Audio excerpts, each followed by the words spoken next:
Today calls on pediatricians to write a prescription for play and for parents to help fill that order. You gotta have fun out there, right? The clinical report from the American Academy of Pediatrics says, quote, play is not frivolous, it is brain building. And let's check in with our doctor on call, Zorba pastor, for a little bit more on this study. He joins us from his clinic in Oregon.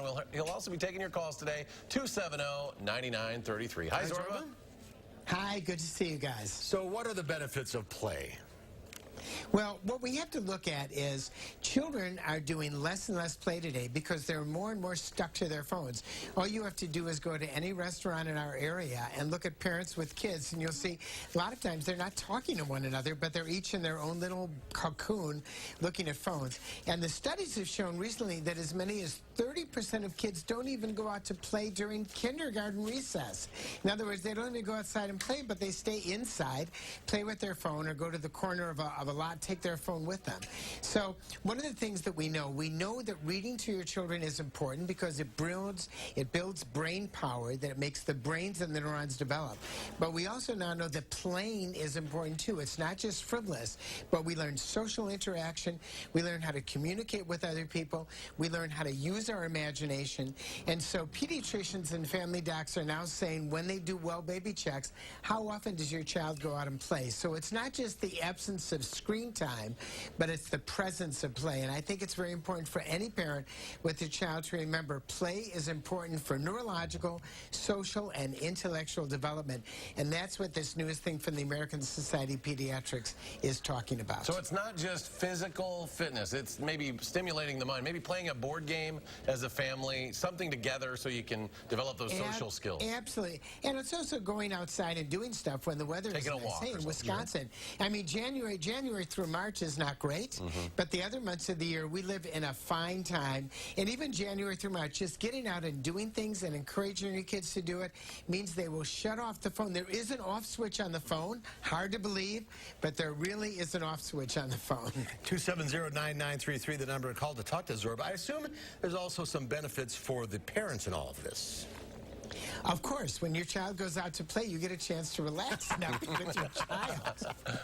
As the father of 4 children, I really remember that. The interaction, when you're playing with the kids, I mean, that has to help the adults as well.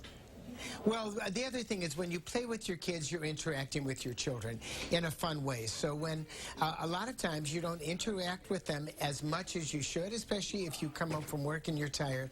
And if you play with them, you're interacting in a good way. So the answer is yes. You develop social relationships as well as helping your kids and doing fun stuff. So it's not just chores around the house. We got open phone lines. Give us a call, 270-9933. I think we've got somebody back there clearing the phones now. Zorba, what are some of the things you like to have this time of the year? We're down to like the final 2 weeks before school starts. What are some of the things you're seeing and some of the things you like to remind parents as we get close to the beginning of the school year? Well, first of all, I think this is the importance to make sure your immunizations are caught up. Definitely for the kids, but also for the parents. There are a lot of parents who have not received the new shingles vaccine. It's out, it works, it's useful. So that's one thing. The next thing is, are you going to, especially if you have kids going to school, are you going to pack lunch or are you going to buy lunch? And if so, it's the time to think about what you're actually going to serve your kids. So it's not stuff that is loaded with salt, loaded with sugar, and loaded with fat. And the next thing to think about is what are you going to do after school activities? So it's this time to think about dinner so that you don't just throw dinner on the table and make it frozen pizza without a salad. Now is the time to think about how you're actually going to interact in that space between work and between school and play. And this is a good time to think about it and talk about it with your kids. Those are kind of the 3 tips I would have. You also start to adjust the sleep pattern too. The kids can't be sleeping until 8:30 in the morning. 8:30. I got one sleeping until like 10 right now. Really? Yeah, and they go to bed late. You got to start, I don't know, maybe I probably should have started this 2 weeks ago, but getting them to bed earlier so they can get up earlier. Oh, but that's it. Children need 8 to 9 hours of sleep, and especially teenagers.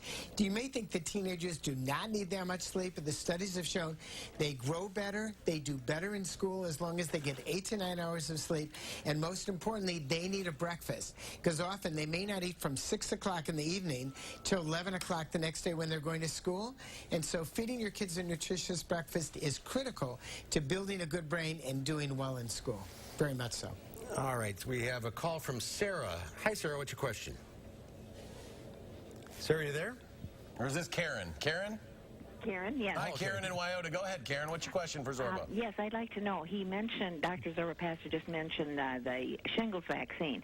And is there going to be some stipulations about the ages for getting that vaccine? Because I know there always has been. You had to be like 60 years old or whatever. And I just want to know if there is still that stipulation. Well, first of all, I never answer questions about insurance because insurance changes all the time, never, ever. But many insurance companies do not cover it until the age of 60, but not all insurance companies. So get out your insurance card, call up the company, find out if the vaccine is covered. But it's worth vaccine getting. The vaccine is a two-part vaccine. It's 90% effective. The old vaccine was about 60% effective. So I recommend everyone get a Shingrix. That's the name of the vaccine made by GSK. Good vaccine. All right, we are out of time. Thanks for calling in. Calls are coming in now, of course, but we're out of time. Zorba, thank you. We'll see you next time. Pleasure to be here, guys. We'll be right back with the final check here for